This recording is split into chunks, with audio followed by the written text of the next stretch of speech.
আচ্ছা, আমার কন্টেন্টগুলোকে আমি শেয়ার দিতে পারবো? অনেকে শেয়ার দিতে নিষেধ করে। শেয়ার দিলে নাকি সমস্যা হয় আইডিতে। অ্যাডমিন আইডি থেকে নাকি শেয়ার দেওয়া যায় না। কিন্তু আসলে আমরা কি জানি বা আপনি কি জানেন যে কিভাবে শেয়ার দেওয়া যায়? আমরা আমাদের কন্টেন্ট বা ভিডিওগুলো যদি শেয়ার দেই সঠিক নিয়মে, তাহলে আমাদের ভিডিওগুলোতে কিন্তু অনেক ইমপ্রেশন তৈরি হবে। ফেসবুকের গাইডলাইন অনুযায়ী শেয়ার দেওয়ার কিছু নিয়ম রয়েছে। অনেকে হয়তো জানেন না বা অনেকেই নিষেধ করে শেয়ার না দেওয়ার জন্য। তো আজকে আমি আপনাদের মোবাইল স্ক্রিন শেয়ারের মাধ্যমে দেখাবো যে সঠিকভাবে কিভাবে আপনারা আপনাদের ভিডিওগুলো আপলোড দেওয়ার সময় শেয়ার দিতে পারেন এবং সেটি ফেসবুক কোনোভাবেই আপনাদের কোনো সমস্যা করবে না। তাহলে এই জন্য আমরা চলে যাব সরাসরি মোবাইল স্ক্রিনে চলে যাই। আপনাদের আমি মোবাইল স্ক্রিন শেয়ার করে দেখাচ্ছি, আপনারা এখান থেকে দেখে নিজেরাই শেয়ার করতে পারবেন। তো সর্বপ্রথম আমরা সরাসরি চলে যাবো আমাদের ফেসবুকে।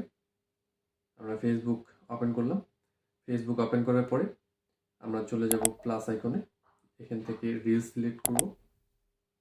রিলস সিলেক্ট করার পরে আমাদের গ্যালারি ওপেন হবে। গ্যালারি থেকে যে ভিডিওটি বা যে রিলসটি আপনি আপলোড করবেন সেই রিলসটি আপনি সিলেক্ট করবেন। আমি ধরুন এখানে যে কোনো একটি রিলস সিলেক্ট করছি। এই ধরুন যে কোনো একটা ভিডিও, এটি আমি রিলস দিব। এরপরে নেক্সট করবেন। নেক্সট করলাম। নেক্সট করার পরে ডিসক্রিপশানে আপনারা যেটি লেখার বা আপনাদের যে টাইটেলটি দেওয়ার সেটি আপনারা দিবেন ভিডিও অনুযায়ী। আমি ধরেন দিলাম যে কেমন আছেন। আমি এটি আপনাদের বোঝানোর জন্য দিলাম, আপনারা আপনাদের টাইটেল দিবেন। দেওয়ার পরে মেইন যে জিনিসটা আপনারা বোঝার চেষ্টা করবেন, এই যে দেখুন এখানে যতগুলোর এই যে রিলস সেটিংস, উপরে দেখছেন রিলস সেটিংস লেখা রয়েছে। এই সেটিংসের সবগুলো আপনাদের কিন্তু পূরণ করতে হবে।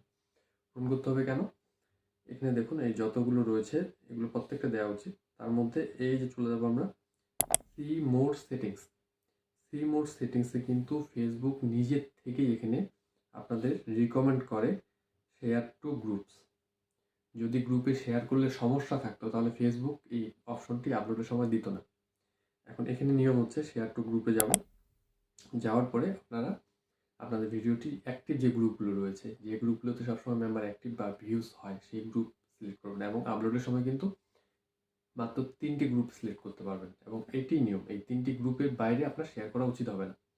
যে কোনো 3টি গ্রুপে শেয়ার করলেন, এখানে এই যে বক্সের মধ্যে আপনারা আপনাদের ভিডিওর যে টাইটেলটি রয়েছে সেই টাইটেলটি লিখে দিলেন। আমি আনুমানিক যে কোনো একটি দিলাম। এভাবে আপনারা লিখে দিবেন, দেওয়ার পরে সেভ দিবেন। ঠিক এইভাবে মোট 3টি গ্রুপে আপনারা সিলেক্ট করবেন। 3টি গ্রুপ সিলেক্ট করার পরে সেভ অপশনে সেভ ক্লিক করবেন। করার পরে আপনারা শেয়ার নামে ক্লিক করে দেবেন। এতে করে হবে কি, আপনার রিলসটি আপনার পেজে আপলোড হবে, সাথে সাথে 3টি গ্রুপে শেয়ার হচ্ছে। এর কারণে সাথে সাথে শেয়ার যখনই হবে বা যখনই আপলোডটি হয়ে গেল, সাথে সাথে গ্রুপগুলোতে যাওয়ার কারণে গ্রুপের যে অ্যাক্টিভ মেম্বার সাথে সাথে কিন্তু আপনার ভিডিওতে ভিউজ দিচ্ছে এবং আপলোড হওয়ার সাথে সাথে যখনই আপনার ভিউজ বেশি পড়বে, সাথে সাথে অর্থাৎ রিয়েল টাইম অডিয়েন্স যখন আসবে তখন কিন্তু ফেসবুক মনে করবে যে আপনার ভিডিওটার পটেনশিয়াল ভালো। এখন ভিডিওটি কিন্তু আপনাদের ইমপ্রেশনে পাঠাবে।